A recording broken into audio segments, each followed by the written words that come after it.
আমি আহিছোঁ নতুন লাইন পাবই নতুন লাইনত এটা স্নেক ৰেস্কিউ কৰিবলৈ আৰু স্নেকটো হয় আমাৰ ব্লেক ক্ৰেট।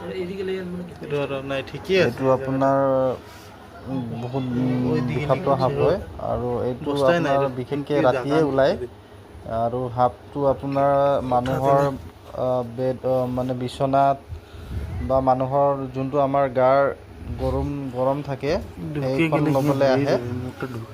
তো সেইটো বহুত ডেঞ্জাৰ স্নেক হয়। আপোনালোকে ভালকৈ চাই থাকক সাপটো চাবলৈ একদম ক'লা আৰু আপোনাৰ তাৰ মুখটো একদম সৰু মৰু থাকে। সাপখন বহুত ডেঞ্জাৰ হয়।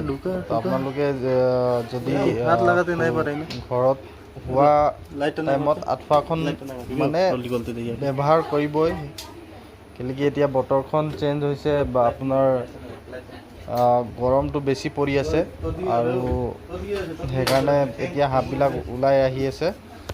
তো আমি বিশেষকৈ ফুল ভিডিঅ' কৰিব নোৱাৰিলোঁ ৰেস্কিউ কৰাটো।